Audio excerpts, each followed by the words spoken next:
Entre l'oiseau rare et Desmentos, qui est le vrai roi du Gabon en 2026? Qui domine la Tchad? Bon, vous m'avez écrit pour me demander mon avis sur ce qui se passe actuellement au Gabon. Pendant que leurs fans s'affrontent sur les réseaux, je vous donnerai mon avis sur ce que je pense des deux artistes à la fin de la vidéo. Mais avant ça, j'ai une question. À quoi ça sert de savoir qui est le meilleur artiste du Gabon actuellement si on n'a même pas de quoi charger nos téléphones pour écouter leur musique? Aujourd'hui, dans cette vidéo, on va parler du seul et vrai clash et c'est Michael versus la SEEG. J'en ai marre. Ça me tourne depuis. Ça fait beaucoup de jours que j'ai envie de parler, mais je n'arrive pas parce que je me dis que votre pays est bizarre. Donc, il fallait que je trouve la façon pédagogique de m'exprimer. Et du coup, il faut savoir que ça fait des années qu'on nous parle du vieux matériel à remplacer. Et le résultat, les télés sont gâtées, les frigos sont en panne, la nourriture pourrie. Je me demande qui rembourse tout ça? Parce que, à mon humble connaissance, la SEG n'a jamais remboursé ou ne rembourse pas la totalité des personnes qui sont endommagées. S'il y a des gens à qui la SEG a déjà remboursé, mettez-moi en commentaire pour que je puisse mettre à jour ma base de données intellectuelle. Le problème de courant dure au Gabon depuis des années.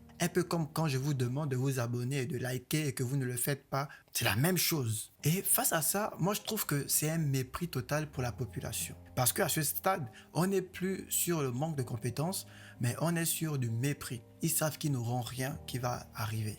Ils savent qu'ils peuvent tout faire. Vous allez crier, vous allez dormir. Dame SEG, on est déjà habitué. Ça fait plus de 60 ans. L'ancien régime était là. C'est pas le nouveau régime qui va faire quelque chose. On s'en fout un peu de vous. Vous n'allez rien faire. Vu que beaucoup de familles gabonaises sont dans l'impuissance de gérer ce fléau parce que ce n'est même pas à leur niveau, je me demande comment ça se fait que d'autres pays africains arrivent à un taux d'électrification très élevé jusqu'à ce qu'ils atteignent l'autosuffisance pour vendre même de l'électricité aux pays voisins, sachant que ce sont les mêmes pays francophones.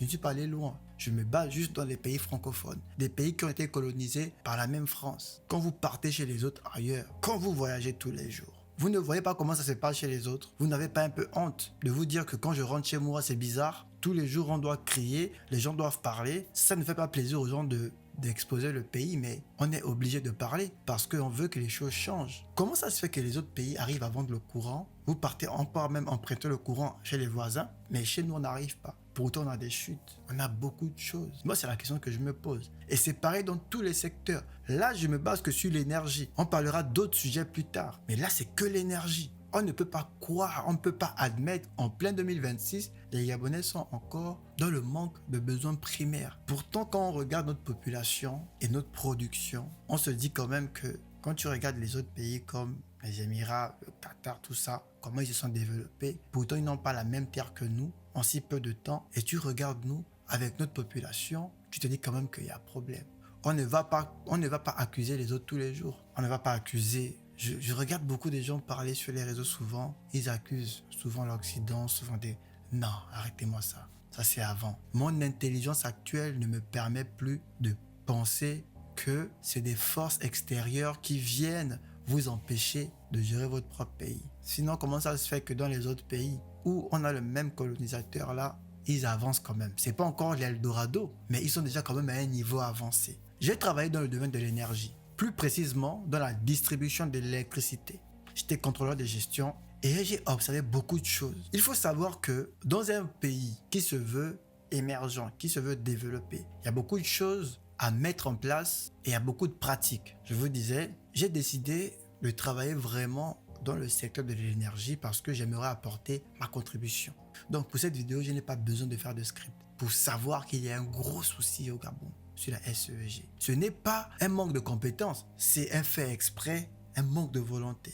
Parce que si vous parlez d'incompétence, non, je ne peux pas. Si moi, j'arrive à penser ça, si les Gabonais arrivent à penser ça, pourquoi les gens qui sont assis chez eux ne pensent pas la même chose? Et il y en a beaucoup même qui travaillent à la SEG, quand ils rentrent chez eux, ils sont dans le noir. Dans le secteur de l'énergie, dans l'entreprise où je travaille, dans le pays où je réside, on distingue plusieurs types d'entreprises distinctes qui sont dans le même secteur, mais qui agissent de façon indépendante. Vous avez une entreprise qui produit de l'énergie. Donc, eux, ils se chargent de partir un peu partout, d'extraire l'énergie et tout le reste. Ils produisent l'énergie en brut. Vous avez une entreprise qui transporte l'énergie. Ils transportent l'énergie. Vous avez une entreprise qui distribue et commercialise l'énergie. Parfois, c'est juste une filière. Et après tout ça, je me demande, ils arrivent quand même à être sous statut étatique. Il y a d'autres qui sont sous statut privatif. Et je me dis, on prend tout le monopole énergétique du Gabon, on donne à une seule entreprise qui pouvait faire découler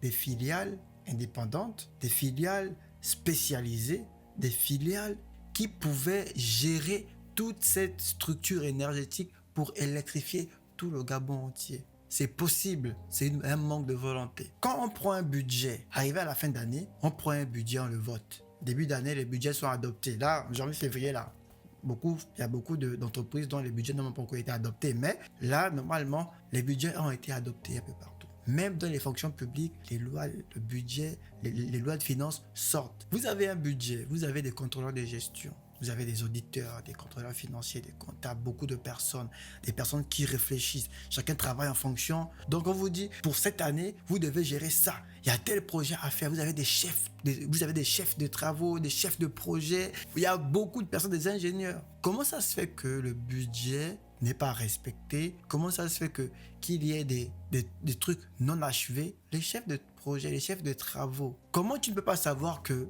il y avait un câble qui avait été installé dans cette zone il y a 25 ans. En fonction du câble, il y a une durée de vie. Ça dépend d'où tu achètes le câble, d'où le câble est fabriqué. Vous avez des câbles qui peuvent durer 20 ans, 25 ans. Ça, je ne l'ai pas appris. Je suis allé sur le terrain, j'ai vu des chefs de projet, des travaux, ils m'ont expliqué, ils m'ont montré comment ça se passe. Vous avez une base de données où vous avez toute une carte, vous avez toute une map où vous avez passé vos câbles, soit souterrains ou vous regardez juste. Vous dites que bon, cette ligne-là, on l'avait installée en 1950, ça arrive à expiration, on doit changer. Ça, c'est facile. Après, est-ce qu'il y a les moyens derrière? Mais s'il y a le budget, quand vous avez fait le PMT il y a 3 ans, vous deviez savoir qu'il y a 3 ans plus tard, on doit changer un truc. Les budgets sont toujours faits en fonction de l'entreprise, toujours 2 ans, 3 ans, 4 ans, ça dépend. Comment ça se fait que vous ne voyez pas ça? Autre chose, moi ça fait longtemps que j'ai subi une coupure d'électricité qui a duré plus de 59 secondes. Si la coupure de courant a trop duré, c'est 3 secondes. Genre, frac, tu ne savais même pas qu'il y a eu coupure d'électricité.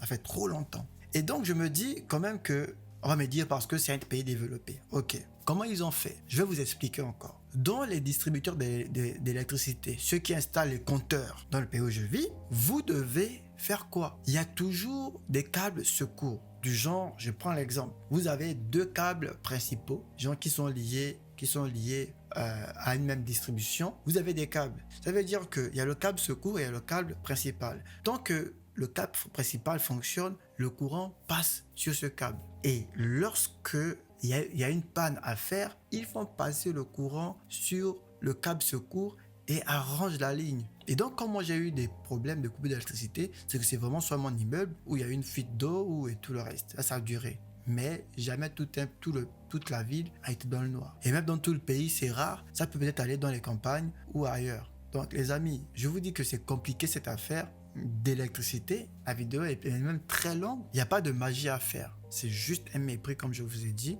Et j'aimerais que chacun prenne ses responsabilités. Parce que ce que vous faites là, vous ne faites que nous retarder. On veut avancer. Quand c'est bien, c'est bien. On ne parle pas. Quand c'est mal, il faut parler. Qu'est-ce que vous voulez nous dire? Vous allez encore accuser qui? Les amis, j'ai fini avec ça. Et du coup, mon avis sur le clash de l'oiseau rare et des mentos, ça en vrai, ça ne me regarde pas. Parce que, regarde, ces 2 Gabonais, quand j'ai vu que l'oiseau rare a commencé à titiller Imra, je me suis dit, hé, donc, est-ce qu'il y a moyen que je revienne? Mais quand j'ai vu que l'oiseau rare s'est pris à des mentos, je me suis dit, bon, vas-y, t'as l'air de la même pipe, ils vont se gérer entre eux. Donc, je ne vais pas répondre à ça. Voilà, j'aime les 2 artistes, j'écoute leur musique, qu'ils se gèrent entre eux, et après, c'est terminé. Moi, mon souci actuellement, les Gabonais, vous allez faire comment? Vous allez faire comment? Parce qu'aujourd'hui, on va vous couper le courant, on va savoir comment le clash est terminé. Donc, bref, dites-moi ce que vous avez pensé, dites-moi ce que vous pensez. Je vois que sur cette chaîne, vous êtes nombreux à regarder mes vidéos, à commenter, mais peu de personnes s'abonnent et like. Quand vous aimez la vidéo, l'algorithme comprend que la vidéo vous avez aimé. Donc, elle partage la vidéo à plusieurs personnes. Quand vous n'aimez pas, ou si tu mets que je n'aime pas aussi, c'est pas grave, la vidéo se stoppe là. Donc, fais au moins un choix, frérot. Soit tu likes, soit tu ne likes pas. Comme ça, au moins, l'algorithme va savoir que bon, la vidéo elle est bonne. Et puis c'est bon. Si tu as envie de la consommer, aime. Et voilà. Après, si tu veux, tu peux commenter.